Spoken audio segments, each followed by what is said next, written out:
What's going on, guys? Today I just wanted to briefly go over my paddleboard setup. I got it all set up today. About to head out and do some fishing, and I figured I'd just do a quick couple-minute video just to show you guys kind of how I got it set up for fishing. Now, this isn't a fishing paddleboard. It's one I just purchased off Craigslist and kind of set up myself for fishing. So first off, what I did is I got a cooler for it. This is just a small igloo cooler. It's like 12 inches by 12 inches. Decent size, can kind of fit what I want in the cooler. You know, I can fit a couple water bottles and an ice pack in there, maybe a couple snacks. Really, that's all I'm using it for. I've put redfish in here before, I've put trout in here before. It's a little small for that. Like right now, I've just got a water bottle, mystery tackle box. You know, typically day to day, that's just kind of what I keep in there. Now, to secure it to the paddleboard, what I did is I've got two of these D-loops on either side. These are just these plastic D-loops you can get for putting on kayaks or whatever. And I just drilled holes in the paddleboard, put two screws in with some epoxy around them to seal them, and did that on either side. And as you can see, I also installed the same D-loops onto the cooler. Now, that's just so that I can attach these little bungee cords from the paddleboard on either side to the cooler. That just holds it in place, so if I tip or hit some waves or rock, the cooler doesn't rock and fall off the paddleboard. Now on either side of the cooler, I put a couple accessories to help me out when I'm fishing. On one side I put a rod holder. This I think is really important. It keeps your rod out of the salt, you know, out of the water. Keeps it up here. Also, when you're standing on the paddleboard, it makes it really easy. You just bend around and grab your rod. You don't have to get on your knees or bend down or anything to get a rod off the board. You just simply reach around behind you and you can pick the rod up right out of the rod holder and be ready to fish.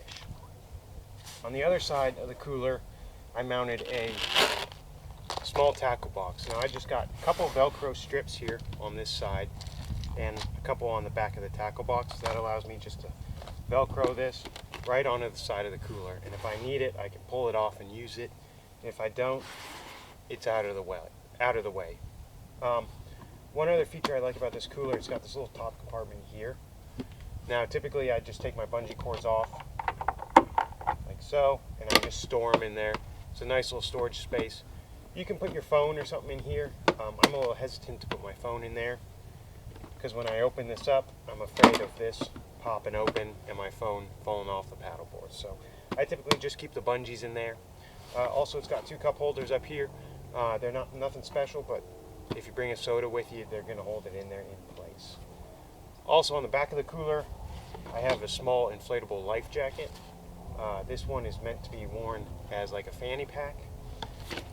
Florida law dictates that if you're paddleboarding outside of a designated swimming or surfing area, you have to have a life jacket on your paddleboard.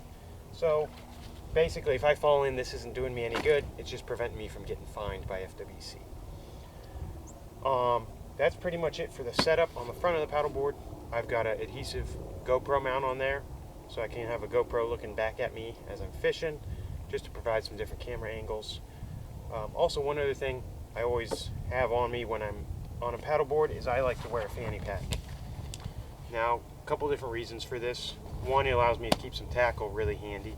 I've got some extra line in here. I've got some pliers here on the side. I got a small thing of sunscreen in here, and sometimes I'll keep a couple bags of soft plastics or other lures in here. So I've always got them on me. I don't have to reach around, bend down, try to get to the cooler.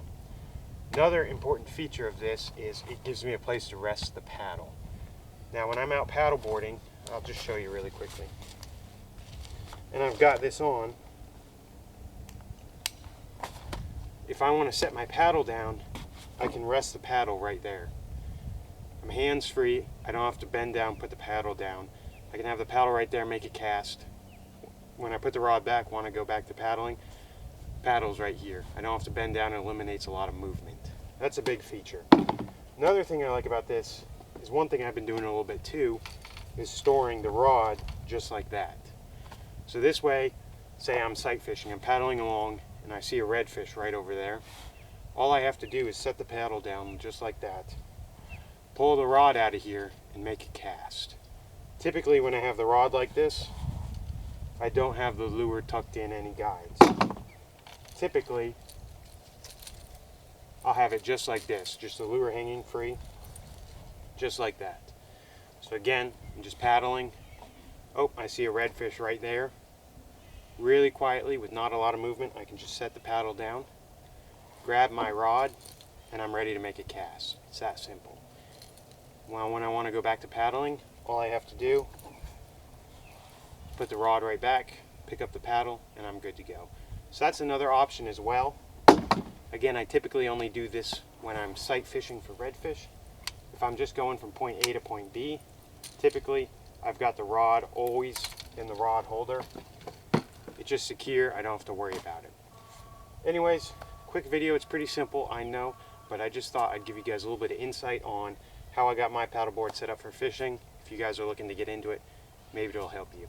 Anyways, thank you guys for tuning in, I do appreciate it, and I'll see you next time.